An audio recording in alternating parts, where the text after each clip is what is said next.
Good morning, Matt Waldman. It's Monday. It's August 26th. It's like 11 days from kickoff for real football with the angry snaps that matter. It's going to be a good time. How are you today, sir? I'm doing well. How about you, Mr. Bob Hectic. Harris? Yeah. A little hectic heading Yeah. into as we get closer to the season. All kinds of things going on. Both of us are quite busy at the footballguys.com website.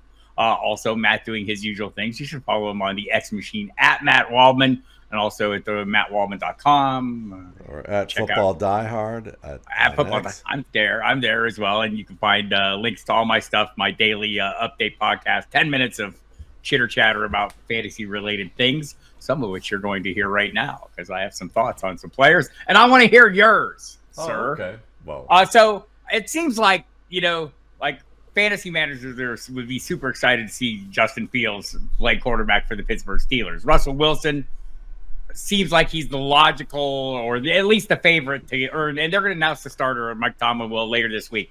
Is Russell Wilson a better choice for the Steelers than Justin Fields? Feel or fuck it? feel it right now because he's the veteran. He's been in big games. He understands how to manage a football game.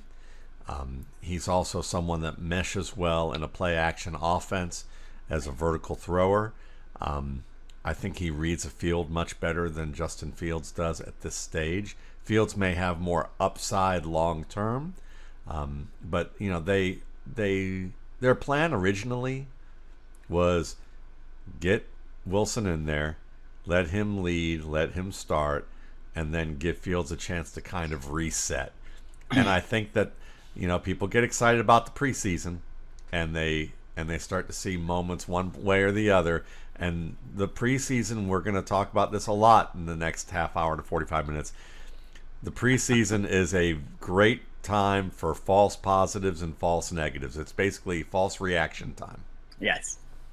We do a lot of that. So, I mean, and we wish cast a lot. I mean, we're all thinking and we hear people talking about, wow, Justin Fields, as long as he's playing, he's that guy that can get you that fantasy quarterback top 10 finish any given week. In fact, last 2 years as a starter. But can he give the Steelers wins? Right. And also, one other thing. The Steelers play 3 AFC West teams, including the Broncos, in their first 6 games. Right? Yeah. I think Russell Wilson has, whatever you thought of him in Denver, at least has some pretty good understanding of what's going on with those defenses. So I think he is the better choice for the Steelers. That's not keeping me from, in leagues where the roster configuration allows it, taking a last-round flyer on Justin Fields. Sure. Just so I don't have to battle the waiver wire if he does, because he does have top 10 quarterback upside if he's playing in real games because he runs the football. Yeah, if you love fantasy football and you're thinking purely fantasy, Justin Fields is the top 10 upside, but that means that the Steelers suck if he's in there right now. Right. Yeah. Exactly. Speaking of running, Nick Chubb won't be doing any of that for the first 4 weeks. And I'm less optimistic about him than I think a lot of people are. I know he's a superhero man and does amazing things. That's a serious knee injury. It wouldn't be surprised me if he misses more games.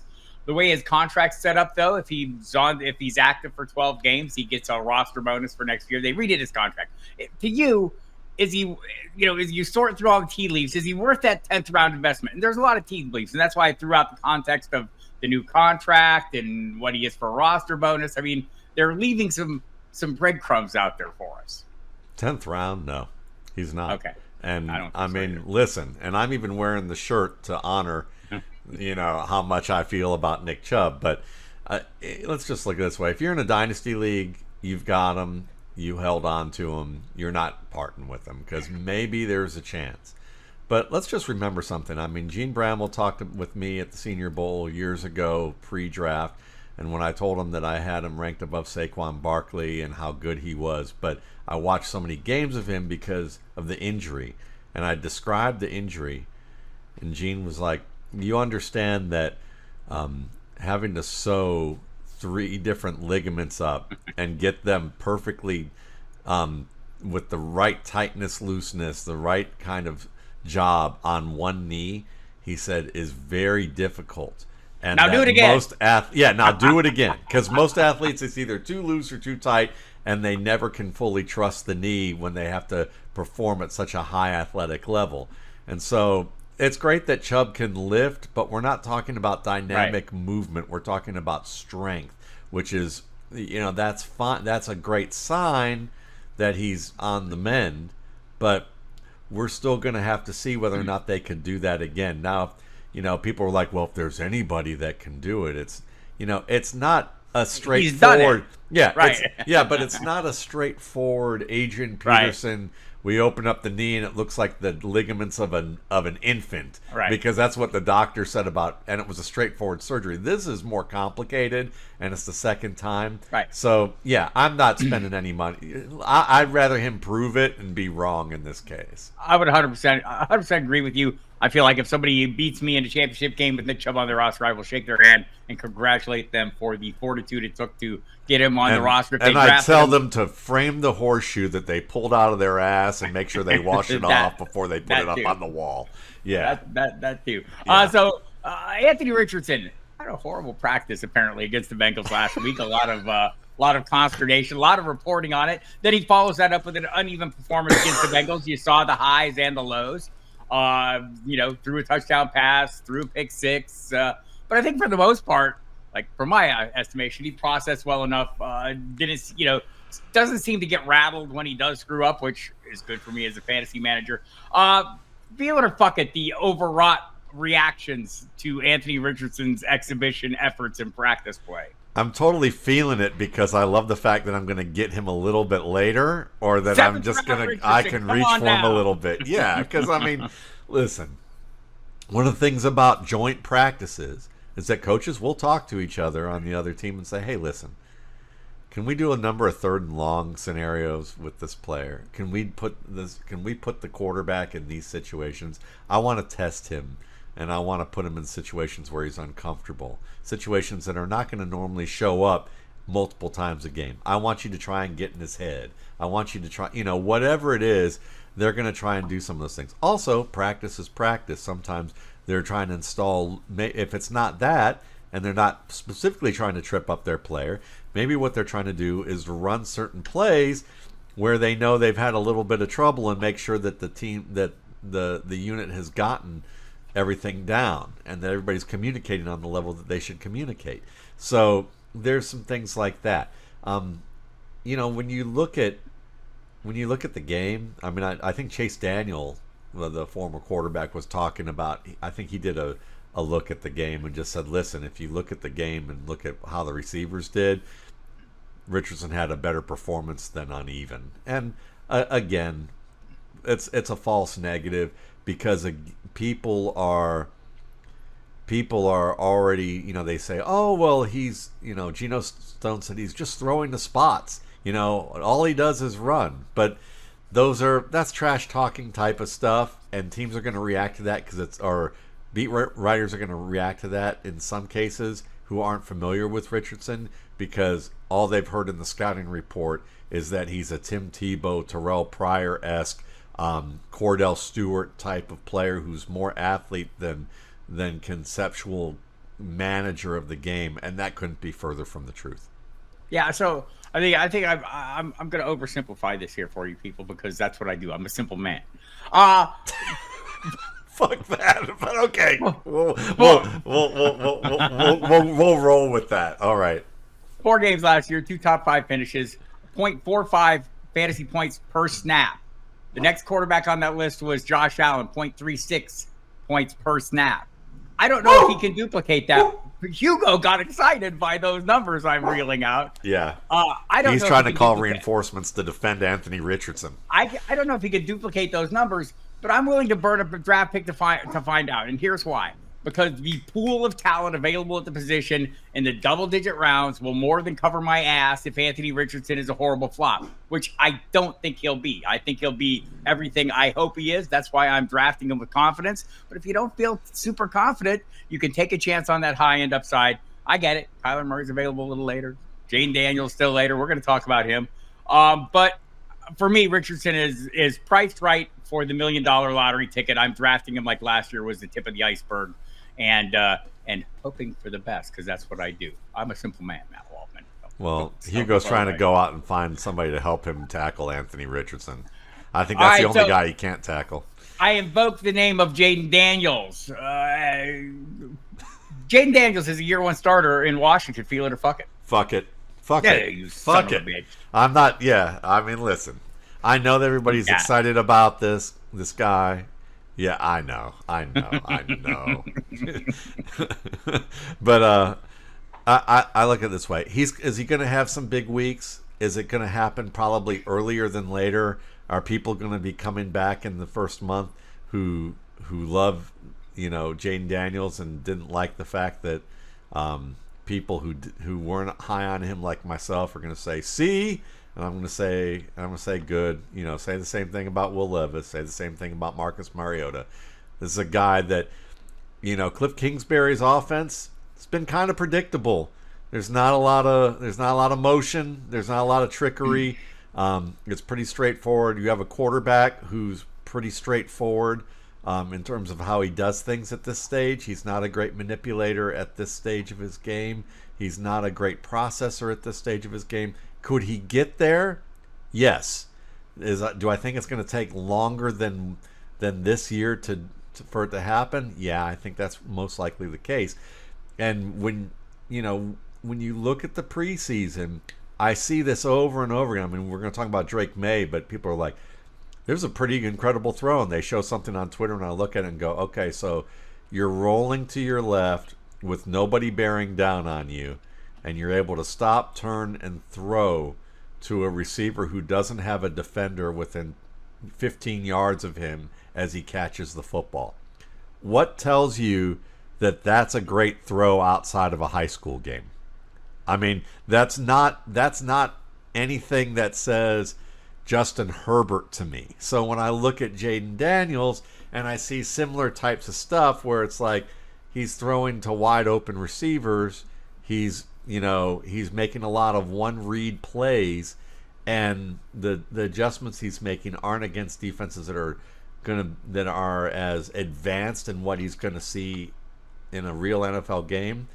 And again, people say, well, he's playing against NFL players. We say, no, he's playing, to some extent he is, but he's also playing against guys who are probably going to be in the UFL or out of the league within like a year and a half, or on a bench. And so there's even a false positive for quarterbacks in preseason, because they look at this and go, I'm leading the league in quarterback rating, or I'm performing really well at this stage of the game. Maybe this isn't so hard. And then they face real defenses in the NFL, in the regular season, and it becomes infinitely more difficult, because really they think, wow, the SEC's harder than this. I've heard rookies say this. The SEC was a little harder than what I'm seeing right now in the preseason, and then wait till you get to the regular season when it amps up massively. I don't believe in Kingsbury. I don't believe in the receiving core. And I don't think Jayden Daniels is going to be a great fit right now for that. I mean, he's going to run. I don't think he's going to give you even Justin Fields like production, early on. That's possible, but I think that the offense. I mean, I don't know. I'd say if I'm wrong, Bob, I'll just put it this way: if I'm wrong, it's because he looks more Justin Fields like than he. And he gets away with running more than he does throwing. Allow me to retort. Okay. I feel like that's the point. It's the rushing ability. Look, Kyler Murray in his rookie season playing for Cliff Kingsbury, and I'll acknowledge I'm not a huge fan of his offense, but it seems to work well for the quarterbacks. Kyler Murray, 3,722 passing yards, 20 passing touchdowns, 12 interceptions. He ran for 500 yards, right?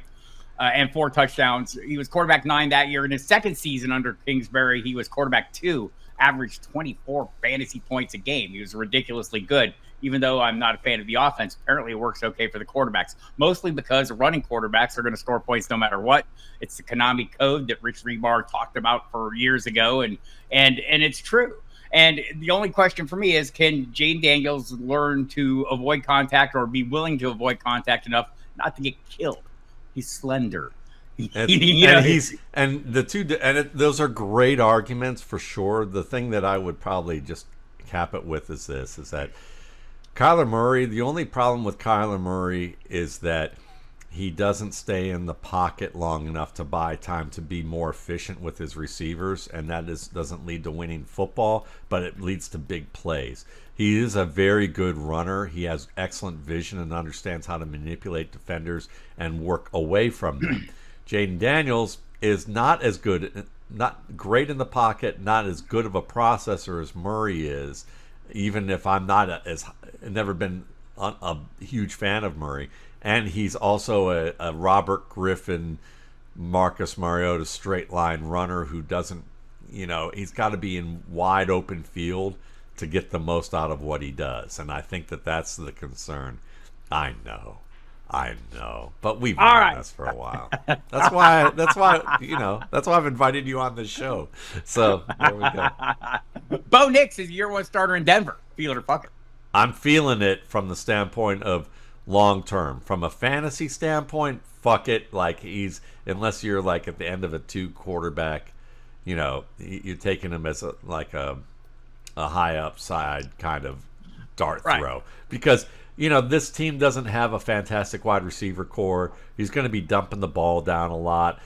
If he can get Greg Dulcich off early in the his production really going early in the season and work the play action off of that, we might see him flirt with 4,000 yards, but I don't think that's going to happen. I think he's going to be in that 3,600 yard, maybe 20 touchdowns, and he's going to play better than what his stats look like, but he's not a fantasy factor on a priority level.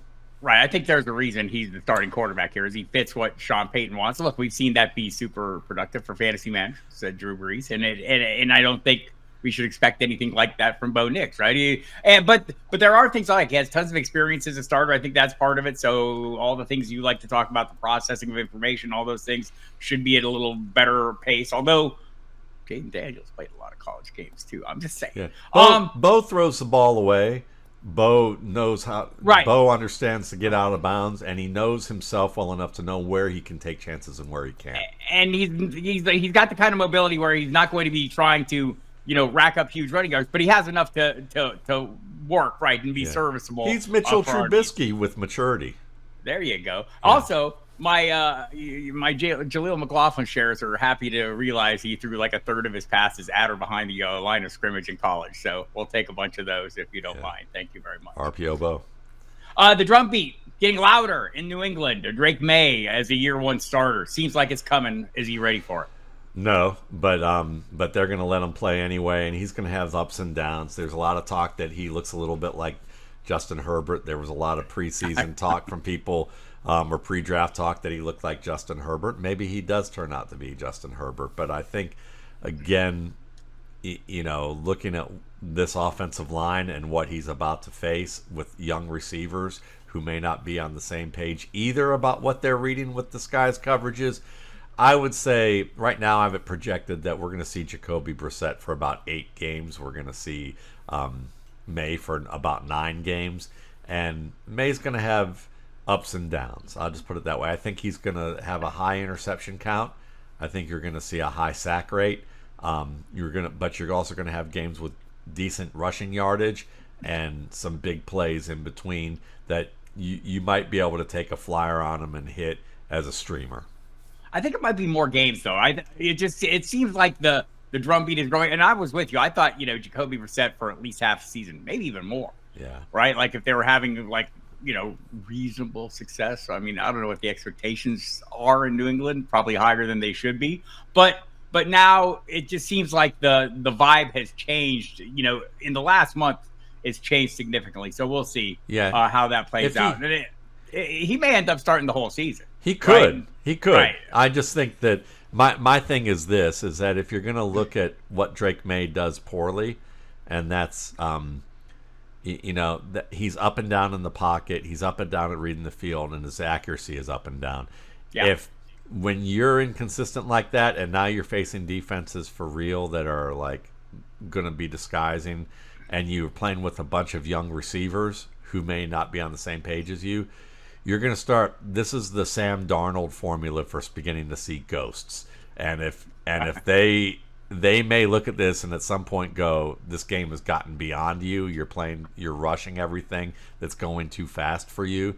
We may need to bench you when Jacoby Brissett is healthy and play the whole and try and tell the whole, the fan base, we need to give him a little bit of time. He's still our future. We just want to let him sit a little bit and let the game catch up to him a little bit. I think there's an issue there. Well, maybe I don't know, but they don't have their bye until week 14, which is usually like a convenient time, to make the old switcheroo. That's a little late in the year, I think, for what they want. So we'll see. I mean, I'm with you. I hope he doesn't start because I don't think it.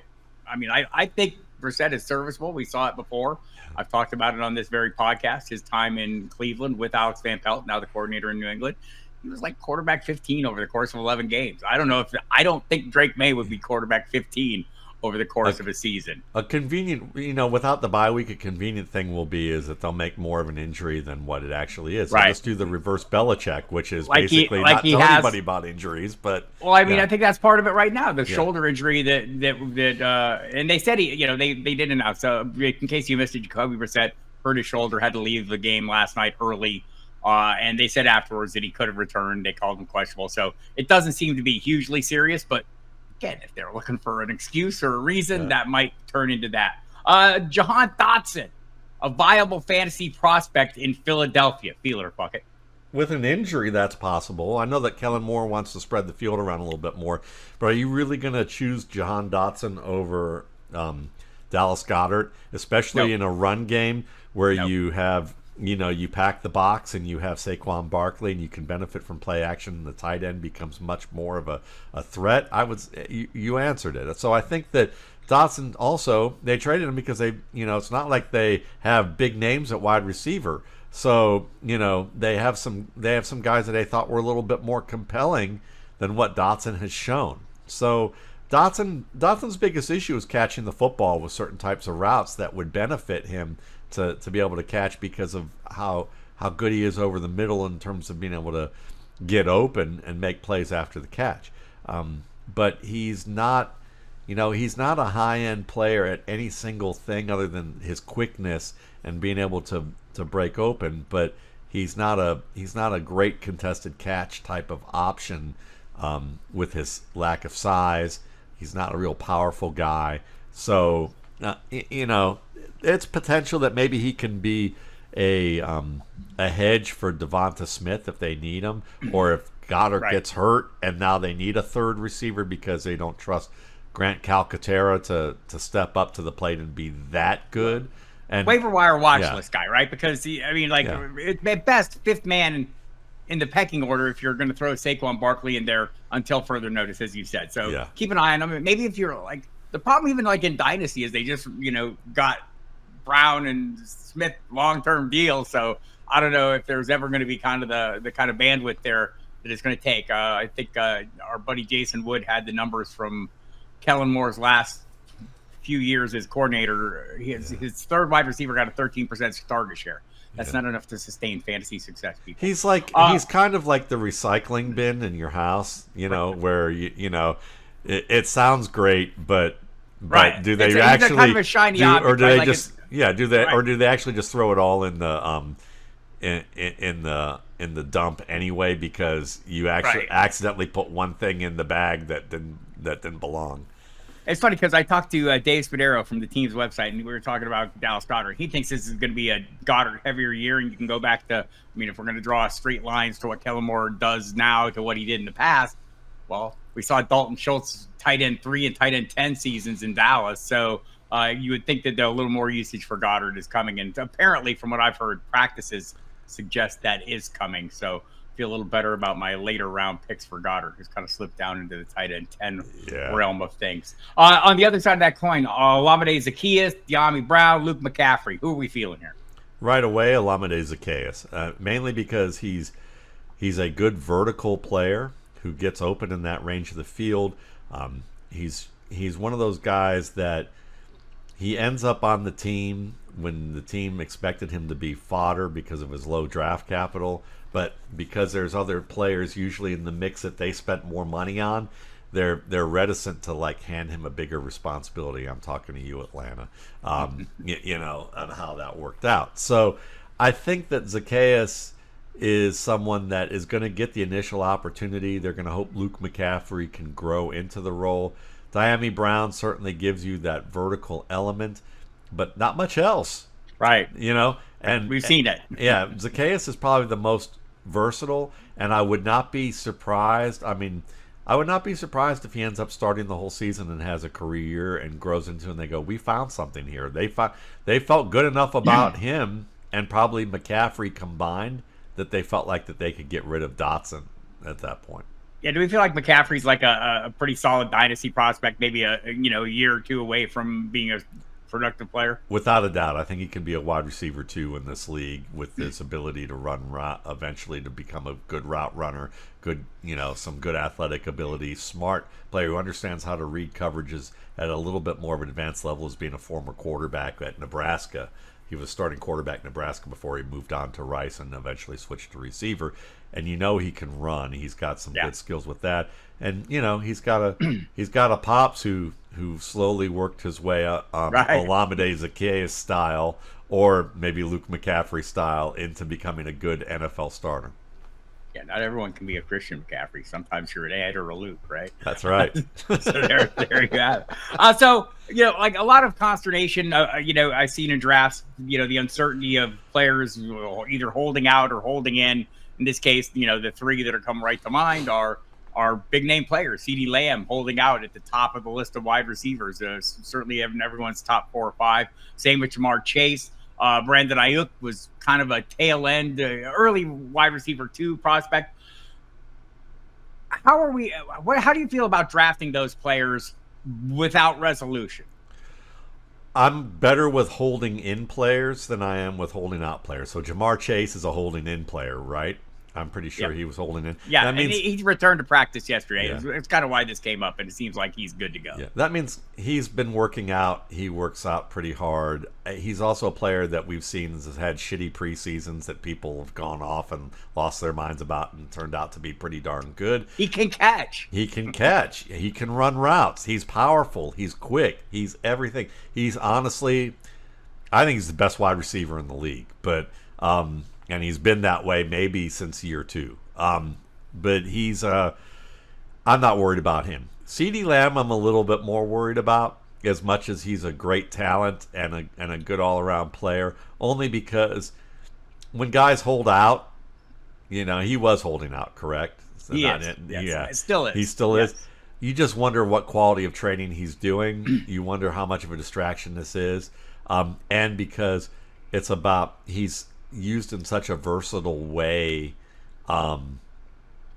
for this team, you just wonder if him and Dak are going to be on the same page early and whether or not injury could kind of crop up. So I'm a little bit more worried about him relative to his value. I'd rather get guys who are similar to him in value that you don't have to worry about that element. If he was dropping to the 2nd or 3rd round on a regular basis, I would consider him there. If he's still top 5, I'm taking him no matter what, says TJ Yates, or whatever. Or not TJ Yates. What's his name? Field Yates. That's Field right. Yates, yes. I'm trying to think of Princeton Cornell, Field Yates, the Boston-esque kind of waspy Protestant kind of thing that Fields does so well. Fields is kind of reinforcing that he's a top 5 guy in fantasy, and no thanks. So I think at the top end of a draft, right? Like there are other safer options, right? Like, so if you thought CeeDee Lamb's the best, player available at his position, well, it's not by a mile over Tyreek Hill or Jamar Chase or the other players you see at the top. And I know there are concerns about Justin Jefferson with the quarterback. I'm less concerned about that. But or Amon-Ra St. Brown, there's absolutely zero concerns there, right? So I do think that you could split that up, and I kind of agree with you on the hold in versus hold out. Although in Ayuk's case, it's a little more uncertain. But also, we were drafting him early on the process at his ceiling, where he's finished at the top of his game the last 2 years as wide receiver 12, 13, which I think he's is right where he came in at previous to that. I think now you can get them a little cheaper. I don't know that it's enough of a discount to excite me, but it is a bit of a discount. And I think that's what you're looking for in these cases. But I think the players at the super high end of all the ranges, there's enough other safer lanes that I can drive down that I'm probably going to do that. I do like CeeDee Lamb. If I felt like I was getting a great discount on him, I would take him. I just don't think you're getting enough of a discount to make it worthwhile when there are guys that are safer, but yet still have the same upside. Yeah, that's the key. I think it's a great point, and I think I was higher on Ayuk last year than I am now at this stage because of what's going on. Only because when you look at this team, the 49ers are an excellent team. They get a lot of players get hurt playing their style of football. They get hurt, and a lot of their players seem unhappy with certain points, and especially the wide receivers seem unhappy. It's like I think the wide receivers like low key hate Kyle, or low key hate the organization. I don't know. Maybe he's rough on them, but I think he's rough on everyone. Yeah, I think there's a little bit more of a risk with these wide receivers. So relative to like getting DK Metcalf or Nico Collins later, why wouldn't I do that? Right. I think that's the thing that I've seen more for me is I'm getting more Breece Hall in the first few. If I'm picking inside the top 5. I'm probably more likely to go Breece Hall. He's my top running back, not named Christian McCaffrey, a little ahead of Bijan. So I'm probably going to – I feel like I could take that route. And the receivers that you mentioned that we can get later in the draft seem really high end to me as well. Go ahead. Yeah, go ahead. You pick – people try too hard to, like, hit the bullseye and split the hair of the flea that was, like, on the bullseye. And say, I'm going to find that 20 touchdown player. I'm going to get that record-breaking player. Just get a good player who you think has the best chance to, has the highest floor and a good ceiling within the neighborhood of being a top 12 option. It feels like Amon-Ra St. Brown is being overlooked as that guy. Yes. It's like the new Antonio Brown, the guy that's going to finish at the top every year, whether it's 1 or 5. He's going to be there almost seemingly without fail. Played through a number of injuries last year. That's kind of encouraging as well. But anyway, just to let everyone know, in case you haven't been following along, people, CeeDee Lamb's holdout is still ongoing. It seems like this is a pre-baked cake. They're just waiting for the exact time when he needs to be in to get enough practice to play in week 1. I'm guessing it'll be in the next few days. Jamar Chase returned to practice Sunday. He had been there all along. There was no real issue. He was never probably going to get paid, or maybe he will, but it'd be only the second time in Bengals history they've done that. The previous was Joe Burrow, where they paid a first-round pick in the 4th year of his rookie contract. So Chase will play on it this year. He'll come out next year. Same thing could happen to Justin Jefferson last year. And he'll get the big payday before they, get into the 5th-year option, which would pay him $21 million either way. And Ayuk, they're talking, the 49ers at Ayuk, the Steelers still lurking. Michael Silver from the San Francisco Chronicle says the Commanders might be back in play. We should have some resolution on him soon. So, if you're the team's trading for him right now, you're thinking, well, am I really going to get it? Is he going to hit the ground running in a new city with a new team and a new offense? No, not that high. He might be an 800, 900-yard receiver. Right. My guess is that he'll work something out with the Niners. We've talked about this before. This is the Niners' way. I mean, we saw it with Nick Bosa last year. It was September 6th. He got his contract. He held out all summer too, right? And this is their approach with contracts. So don't be surprised if they get a deal done. So as I'm looking at the notification coming in on my Dick Tracy watch here that Matt Corral has been released by the Minnesota Vikings. I think it's time to look at some under the radar quarterbacks here and see. Okay. Quickies. This is your lane. I don't know about these guys. You do. Trey Lance, ever developing into a viable starting caliber quarterback? I ask because it doesn't look like it. Feel it or fuck it. Trey Lance ever succeeding? Well, I think everybody in the world thinks it's going to be fuck it, and I think that I'll still say feel it from the standpoint that most everybody in the world is way too impatient. Does it mean that you need to hold on to the guy? No, because no one else thinks he's worthwhile. So you're going to be able to pick him up several times, probably over the next couple of years. But the fact that they've emphatically made the point that he's going to be a Cowboy, and he's made some bad throws. Again, he was 19 years old when he came out. The offenses are more sophisticated. The skills are there. The confidence has been shaken a bit. But, I would say you have the luxury of picking him up when you want to and dropping him when you want to until it's time to make the move. It's possible all the quarterbacks I'm about to ask about I have shares of in various dynasty leagues. So Stetson Bennett ever developing into a viable starting caliber quarterback. Looks like he's had a pretty good game to close out. Jake Haener in the competition to be the backup behind Derek Carr. Doesn't seem like he has a great long-term future in New Orleans. What do you think? Yeah, I would say. Oh, I meant Spencer Rattler. We'll do the two for here on this one. I mean, I was going to get to both of them, but I conflated. Well, we'll start with Stetson Bennett. We'll do all three. Stetson Bennett certainly is a guy who, he missed all of last year. So you have to kind of just look at it as this is a rookie year, and he's going to get another year to sit and develop. Maybe he's nothing more than a Case Keenum type of a player, but that's a guy that can help you win games when he's forced into the lineup. And between Matthew Stafford and Jimmy Garoppolo, the minute he thinks that he's going to get that pretty face hurt, he's like, oh, my ankle, So, he's got to save that for the color commentary. He's not that bad. He's not that vain, but, You're a horrible person. I know I am a horrible person. It's Monday. I didn't get enough sleep, so I'm cranky. But no, I mean, I would say that Bennett may get an opportunity with those two old guys in the lineup, right, having a chance. And then when you look at Spencer Rattler, I mean, he's a pre-draft favorite from among a lot of people, but I don't think he's a very savvy field reader at this stage.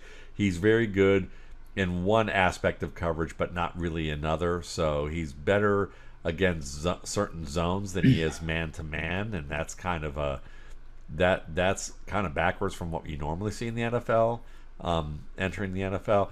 Haener, again, had a cancer scare mid-preseason, and they thought he would really push for that number 2 job.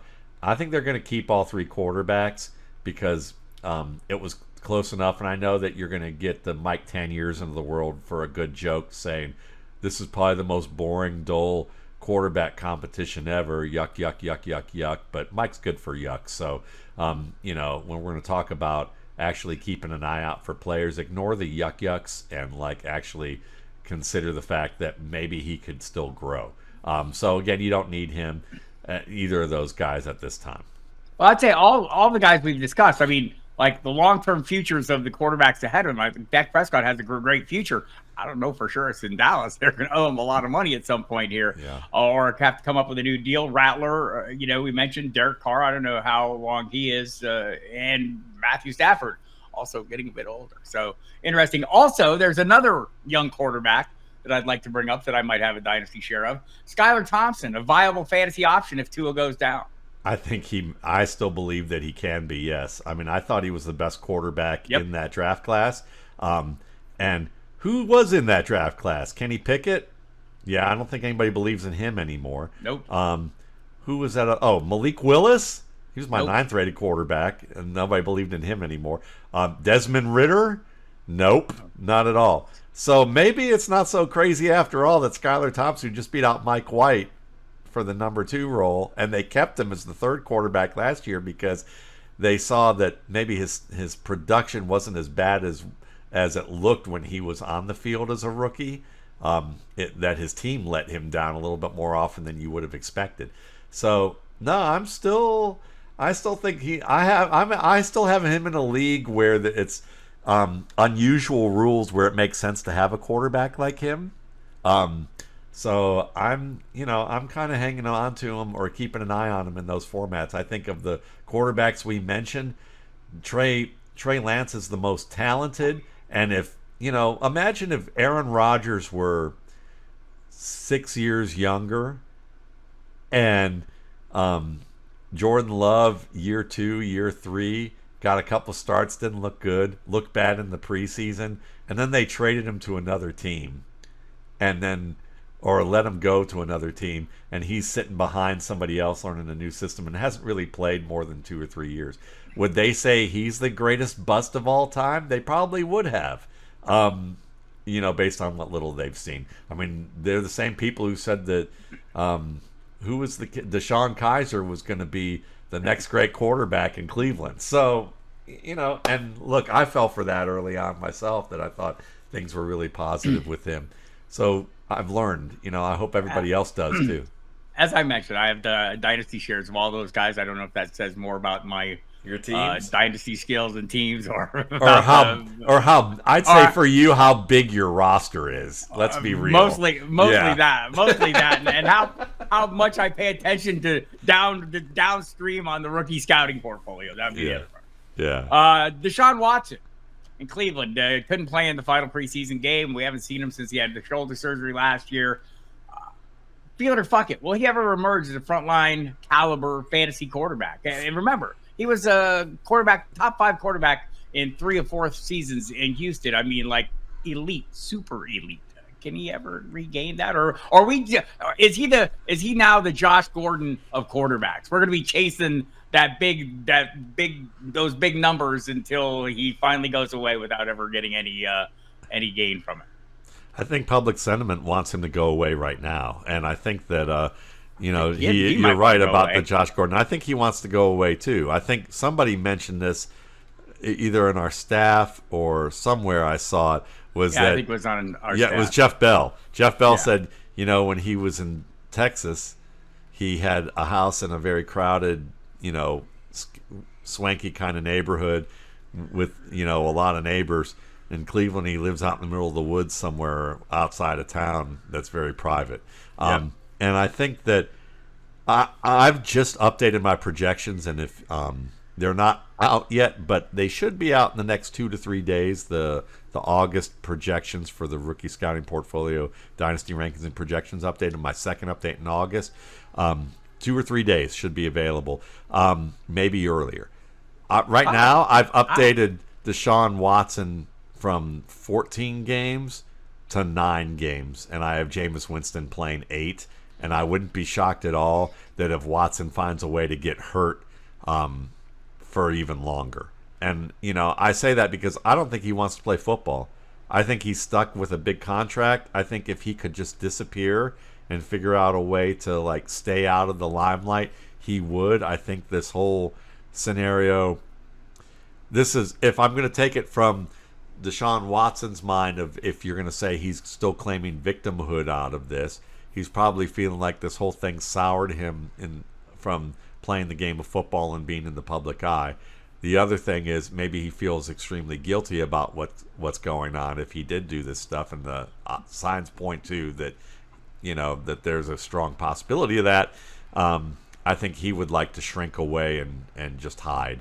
And fair to wonder how he's viewed in the locker room at this point. I mean, there's a lot of questions and there. Winston is a big rah-rah guy. I mean, people love even pre-scouting reports, and even now, they were like, this is the type of guy that guys would run off a cliff for. The problem is that with some of his play, he may lead you off a cliff. Gardner Minshew. Is he going to hold the starting job all season for the Las Vegas Raiders? No, we talked about this last week, and I think it stands, is that he's going to start the season that way, and it's going to give the team an opportunity to let Aiden O'Connell watch and learn the right way. And then as Minshew starts to struggle a little bit and have some dips, they may find some moments to put O'Connell in and give him one more shot and see if he can just hold on to it and play even better. And I think that's what all this was, is let him compete, let it be close, and say, here's the things you need to work on. Slow roll him into getting better and reinforce the things that he needs to do that with. And then with Minshew, he can see how Minshew prepares, how Minshew, handles things. Because who did they have last year? Oh, my ankle hurt. I need to, make sure that my face is pretty, because I'm going to be on a local news show doing sports a la Anchorman probably within the next 10 years. I'm sorry. I'm just not a Jimmy Garoppolo fan. It's fine. I wanted to revisit because I'm starting to think maybe Minshew will. Maybe it's those lustrous videos posted on the X feed of him working out shirtless. I don't know. It's the mullet. You want you like the mullet. I think that's what it is, What the hell is Carson Steele? He's a special teams guy who might be able to be used in the red zone a little bit. He has a lot of little errors in his game on college tape that can be shored up quickly, like how tight your hands should be to catch the football, how you block to make sure that you have your hands tight to be able to hit a guy rather than clap onto him and hug him. Well, let me say that I didn't do a great job setting the table, but you're correct here. Chiefs running back, fullback, halfback type of guy. But the framing of this is we're hearing Clyde Edwards-Helaire is dealing with post-traumatic stress due to a self-defense issue from a few years back. Deneric Prince has kind of been up and down in camp. And then here we have Carson Steele with his glorious flowing locks racing through an opposing defense in exhibition play. And Andy Reid said it doesn't look like the defense wanted to tackle him, which is kind of a neutral-esque way of saying we're going to watch, because he said in the next breath, we're going to, he had a good game, but we're going to watch the film and evaluate him, which basically says, yeah, let's not get too excited. And he's going to make the roster.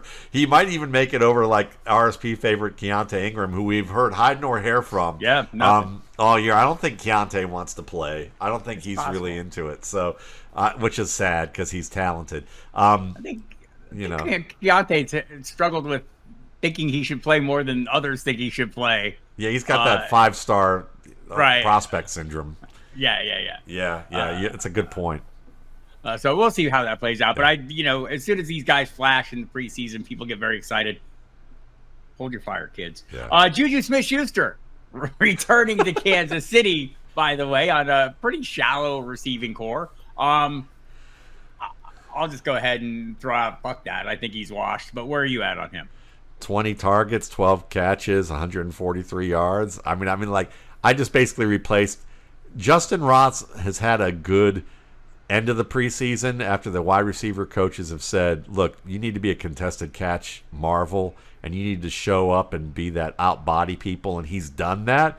And they keep saying he brings something to the table that other people on the roster don't. But the problem is there's rumors also that Kadarius Toney's going to keep that spot above him. And then I don't think Mecole Hardman's really a major thing. So Schuster, to me, is probably going to be he's probably going to be like the coach on the field that's going to help. He knows the scheme. They know they can plug him in when other players fail, and he can get you that 10 to 11 yards per catch as a middle-of-the-field presence. And if he gets 40 to 50 targets in this offense, that means multiple people got hurt. You can tell the season's drawing near. My notifications would like me to look at them every 2 seconds. I want to finish up with this. I mentioned the Breece Hall. I'm a little higher on him than I am on Bijan. I know that a lot of people are higher on Bijan, and I think if I was certain Bijan was getting that full workload, getting the true Christian McCaffrey treatment that was talked about in June by Bijan, by Zach Robinson, by Raheem Morris, all of them said it. They're not saying that as much now, and now we're seeing reports of maybe a potential 50-50 split with Tyler Algier, which I think is overplayed, right? I don't know. I don't know that I believe that. But is a little Tyler Algier enough to think maybe Bijan will struggle to reach that running back 1 overall or 2 overall level we're expecting? I don't think. Yeah, I think I have Algier probably going to average somewhere around 10 to 11 touches per game. Okay, and then I have Bijan Robinson. Looking at him, he's probably more around 16 to 17 touches per game. Now, you look at Breece Hall and you say, well, does he really have anyone other than Braylon Allen? And you can see that, most likely Hall's going to be that guy who you could look at and say he's going to get a lot more touches. But let's be real here. He may get more touches as a receiver. The Jets are going to need to be dominating games for that to happen. And to me, the great part of the iceberg that nobody can really see or doesn't want to look at, even if the water's clear enough to look down, is the offensive line. And on paper, the Jets look like they could have a good offensive line.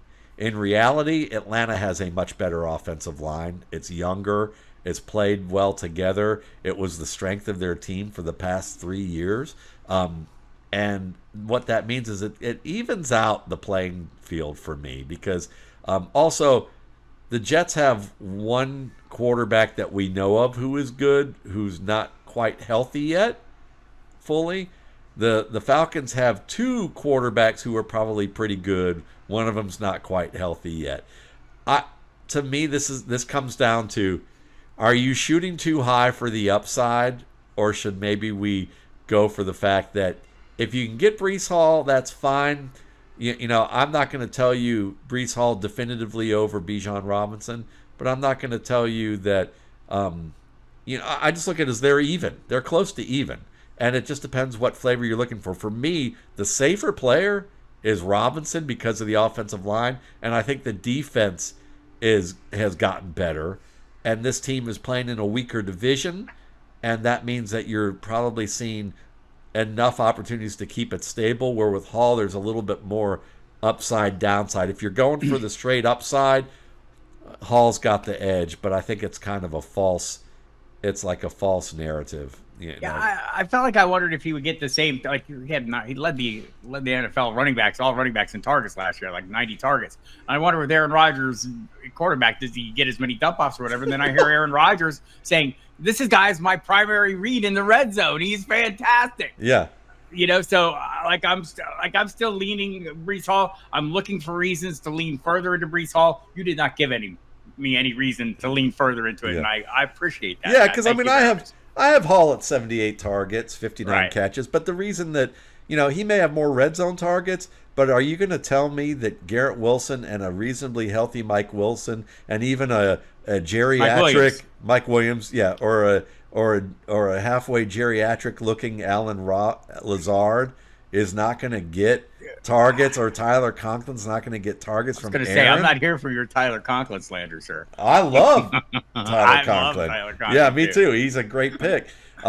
He's a great late round pick. But that's the thing. Those guys, they're going to get more opportunities because guess what? Aaron Rodgers will never be mistaken for Zach Wilson. Aaron Rodgers could play with a peg leg and he still wouldn't look like a deer in headlights.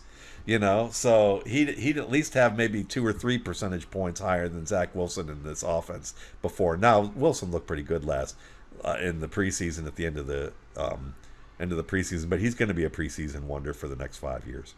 There you have it. Feel it or fuck it. What do you got coming up? What do the people need to be looking for, Matt Waldman? Dynasty rankings and projections update the next 2 to 3 days. I'll also do an update at the rookie scouting portfolio pre-draft, post-draft guide with the past 3 years of rookies, where I'll just kind of give at least a little bit of a re-ranking with that. That'll be out in the next 2 to 3 days as well. Gut check coming up. Probably be looking at the all gut check team, maybe like waiver wire type of players that you should be looking at. Continue to update rankings over at Football Guys. And I think I will be on a Washington Commanders show talking about Jayden Daniels tomorrow. Say it right, Jayden Daniels. Excuse me. Did I say Jalen? Yeah, I did, didn't I? He's got to earn the DE for DTD and that kind of thing. Jayden has earned his name. He's a good young quarterback. For the people who are watching this, not just listening, I don't hate him. It's not true. It was a good game by Matt Waldman, as always. Love you, Matt Waldman. Love you, Bob Harris. All right. Take care. Bye.